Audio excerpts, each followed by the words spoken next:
Hello दोस्तों, study with trust में आप सबका स्वागत है। काफ़ी दिनों बाद आज फिर से मैं एक वीडियो डाल रहा हूँ अपने इस चैनल पर। और आज की वीडियो है हमारे इंग्लिश लिटरेचर के जितने भी स्टूडेंट्स हैं उनके लिए। आज की इस वीडियो में हम एंग्लो सेक्शन पीरियड है जो इंग्लिश लिटरेचर में, उसको कवर करेंगे। इसका ओवरव्यू लेंगे, हम जानेंगे इसमें कौन कौन से मेन इवेंट हुए, क्या इसका जो लिटरेचर है उस पर इम्पैक्ट पड़ा, क्या लैंग्वेज पर इसका इम्पैक्ट था, वो सारी की सारी चीज़ें जानेंगे। तो आज की ये जो वीडियो है, जो इंग्लिश लिटरेचर के स्टूडेंट है, चाहे वो अपनी ग्रेजुएशन में है या फिर मास्टर डिग्री कर रहे हैं या फिर वो यूजीसी नेट की प्रिपरेशन कर रहे हैं, उन सब के लिए बहुत ही बेनिफिशियल होने वाली है।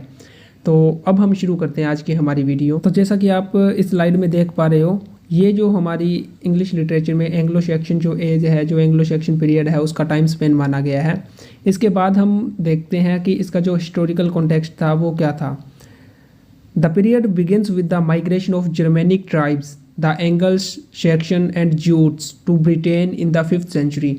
यानी कि जो एंग्लो सेक्शन जो हमारी एज शुरू होती है, ये जो टाइम पीरियड था ये वो था जब जर्मेनिक ट्राइब्स, जिसमें मेन जो मेजर 3 ट्राइब्स थे हमारे, एंगल्स, सेक्शन और जूट्स, ये सारे के सारे क्या है 5th जो सेंचुरी थी, इस टाइम पीरियड के ड्यूरिंग इन्होंने क्या है ब्रिटेन की तरफ मूव करना शुरू कर दिया था।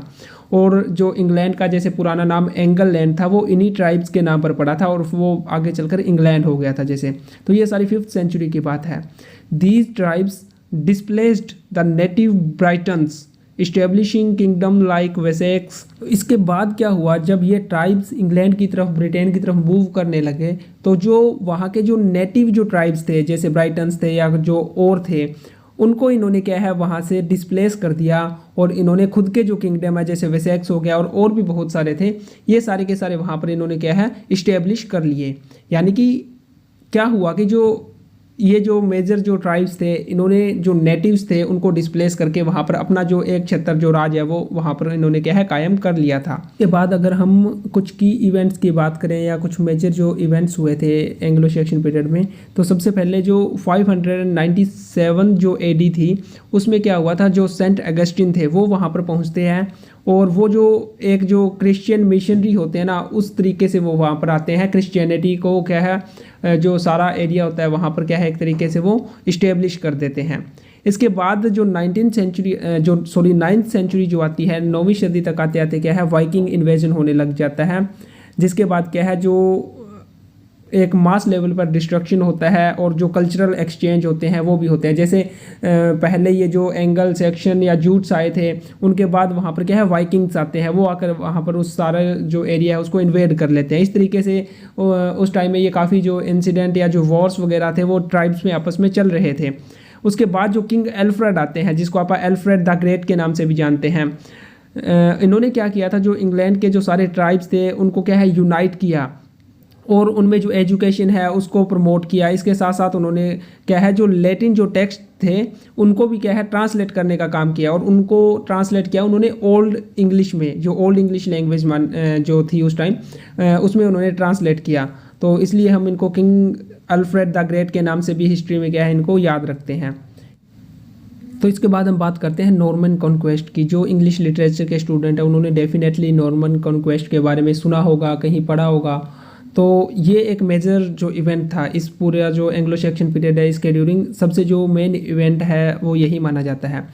एडवर्ड द कन्फेसर एक जो किंग थे, एंग्लो सेक्शन किंग थे, वो चाइल्डलेस, उनकी क्या है डेथ हो जाती है और उनका कोई भी हेयर नहीं होता, कोई भी उनका वारिस नहीं होता। तो उसके बाद जो किंगडम थी या जो थ्रोन था उसको लेकर मल्टीपल क्लेम्स होते हैं और आपस में क्या है जो एक तरीके से वॉर है वो शुरू हो जाता है। इसमें हमारे सामने 3 पर्सन आते हैं। सबसे पहले है हेरोल्ड गॉडविंसन, जो एंग्लो सेक्शन नोबलमैन थे, एडवर्ड के क्या है ब्रदर इन लॉ थे वो थे। दूसरी तरफ विलियम ड्यूक ऑफ नॉर्मैंडी थे, वो भी क्या है किंगडम के लिए, थ्रोन के लिए क्या है अपना क्लेम कर रहे थे। और एक हेराल्ड और जो किंग थे, किंग ऑफ नॉर्वे थे, वो भी क्या है उस थ्रोन के लिए क्या है अपना क्लेम है वो जाहिर कर रहे थे। तो इनके बीच में आपस में जो नॉर्मन कन्क्वेस्ट है वो होता है।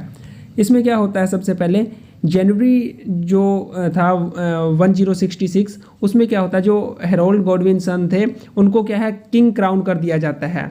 एंग्लो सेक्शन जो काउंसिल होती है वो क्या है, उनको अपना किंग है वो एक्सेप्ट कर लेती है। सितंबर में क्या होता है, जो हेराल्ड जो किंग ऑफ नॉर्वे थे वो इंग्लैंड को इन्वेड करते हैं, लेकिन जो हेरोल्ड गॉडविनसन थे जिनको क्या है एंग्लो सेक्शंस ने अपना क्या है किंग जो एक्सेप्ट कर लिया था वो क्या है उनको हरा देते हैं, जिसको आप बैटल ऑफ स्टॉर्मफोर्ड ब्रिज के नाम से जानते हैं। तो अब जो किंग ऑफ नॉर्वे जो थे वो क्या है हार चुके थे, उनकी डिफीट हो चुकी थी। अब दो ही जो इसमें पर्सन है वो रह जाते हैं, एक हेरोल्ड गॉडविनसन है और उनके सामने क्या है ड्यूक ऑफ नॉर्मैंडी जिनको हम विलियम के नाम से जानते हैं वो थे। फिर क्या है 14 अक्टूबर को जो बैटल ऑफ हेस्टिंगस होती है जिसको आप नॉर्मन कॉन्क्वेस्ट के नाम से भी जानते हैं, उसमें जो विलियम की नॉर्मन फोर्सेस होते हैं वो क्या करती है, जो हेरोल्ड की आर्मी होती है उनको क्या है हरा देती है, उनको डिफीट कर देती है और इसी बैटल में जो किंग हेरोल्ड है उनकी क्या है डेथ हो जाती है। यानी कि जो एंग्लो सेक्शन काउंसिल ने अपना जो किंग एक्सेप्ट किया था, किंग हेरोल्ड थे, उनकी क्या है इस बैटल में डेथ हो जाती है, जिसको आप बैटल ऑफ हेस्टिंग्स के नाम से जानते हैं। अब इसके बाद क्या होता है, जो दिसंबर 25 आता है उसके बाद उस ड्यूरिंग क्या होता है, जो विलियम जो ड्यूक ऑफ नॉर्मैंडी थे उनको क्या है किंग ऑफ इंग्लैंड क्राउन कर दिया जाता है और इसके बाद बहुत सारे मेजर चेंजेस आ जाते हैं। तो जैसा मैंने कि बताया नॉर्मन कॉन्क्वेस्ट है, इसके बहुत मेजर इम्पैक्ट है वो देखने को मिले थे, वो सारे मेजर इम्पैक्ट है वो हर एक फील्ड में देखने को मिले थे। सबसे पहले अगर हम पॉलिटिकल या एडमिनिस्ट्रेटिव चेंजेस की बात करते हैं तो जो नॉर्मन्स थे उन्होंने जो एंग्लो सेक्शन जो एरिस्टोक्रेसी थी उनको क्या है नॉर्मन नोबल्स के साथ क्या है रिप्लेस कर दिया सारा का सारा। एक तो ये हुआ पॉलिटिकल चेंज, फ्यूडलिज्म था उसको इंट्रोड्यूस करवाया गया और जो पावर है वो सेंट्रलाइज कर दी गई, यानी कि सारी की सारी जो पावर है वो विलियम के हाथ में आ गई, जो अब किंग ऑफ इंग्लैंड है क्राउन किए जा चुके थे।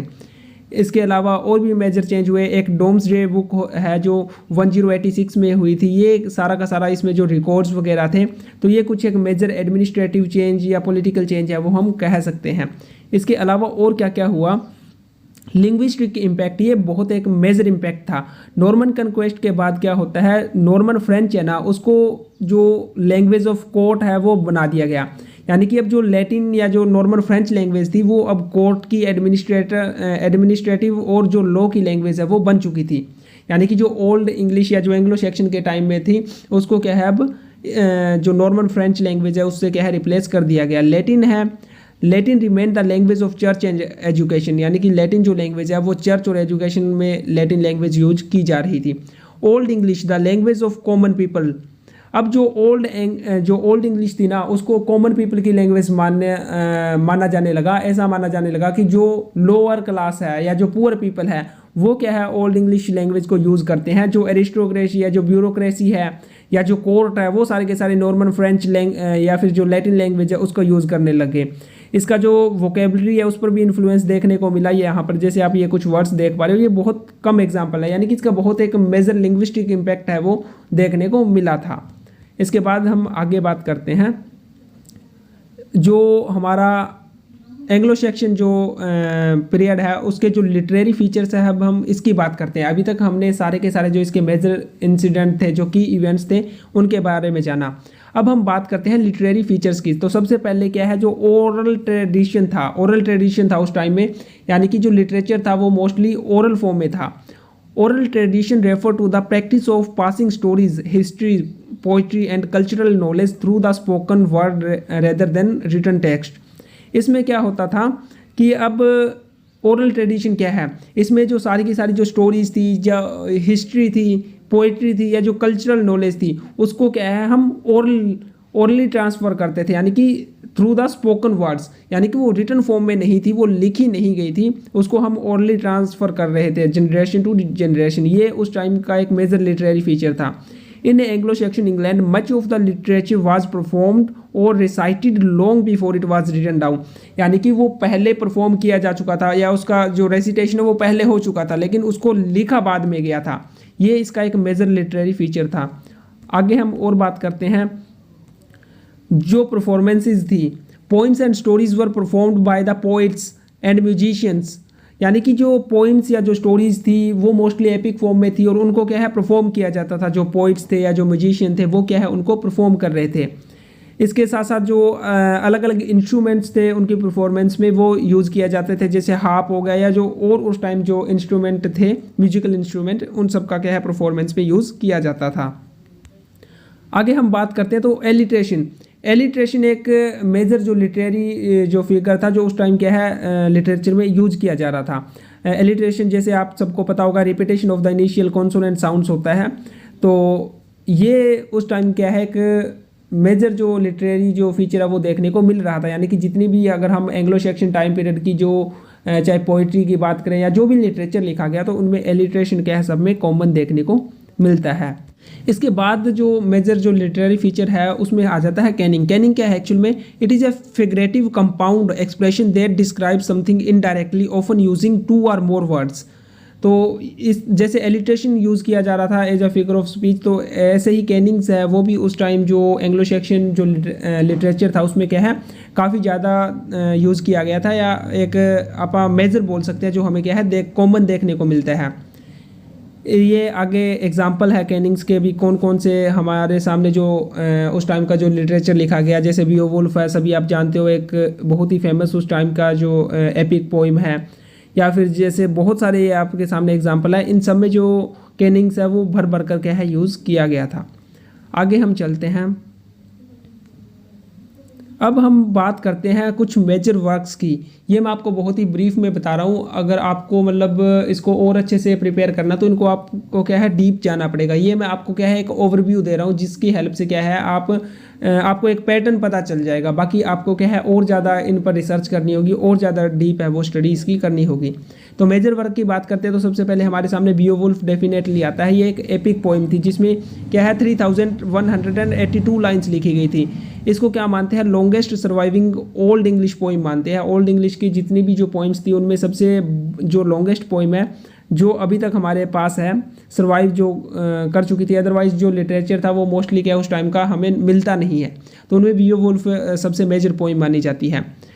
The poem follows Beowulf a hero of Geats who travels to Denmark to help the king by defeating the monster Grendel।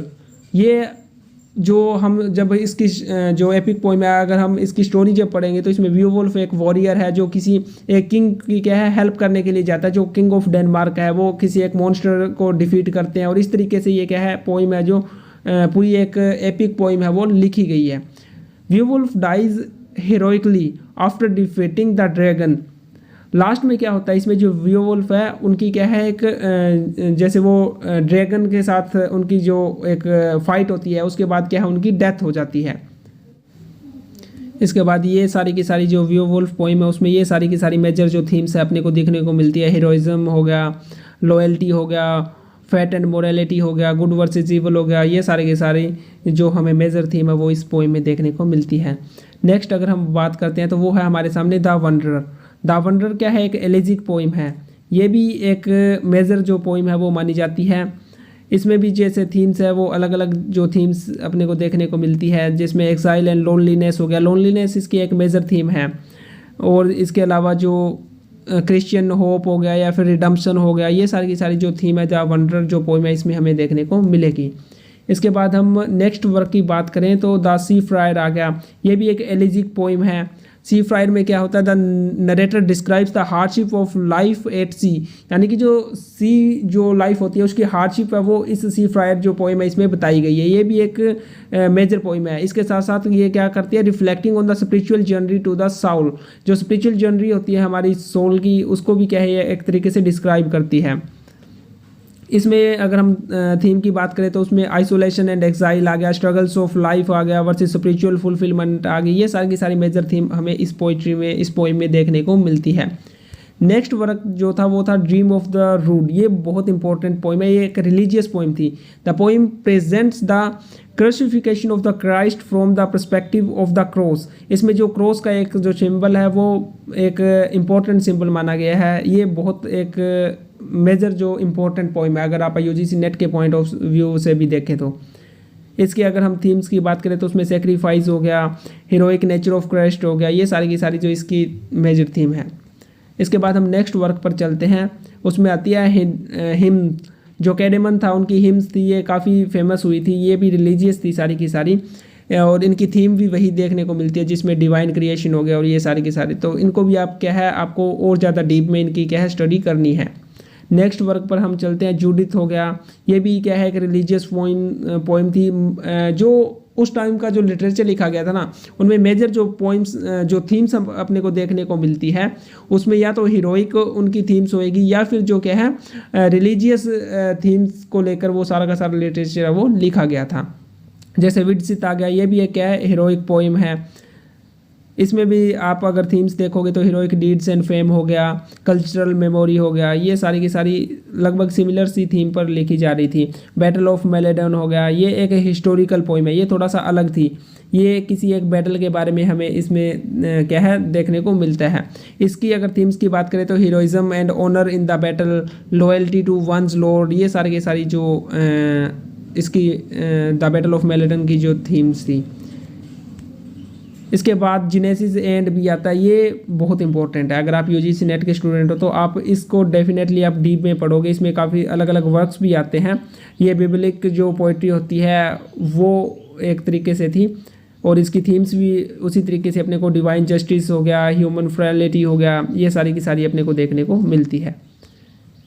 तो ये अपना मेजर जो एंग्लो सेक्शन जो पीरियड था उसका क्या है मैंने आपको एक ओवरव्यू दिया है। इसके जो मेजर जो वर्क्स थे वो सारे के सारे मैंने आपको बताने की कोशिश की है, लेकिन आपका इतने से काम नहीं चलेगा, आपको क्या है इनकी डीप है स्टडी करनी पड़ेगी।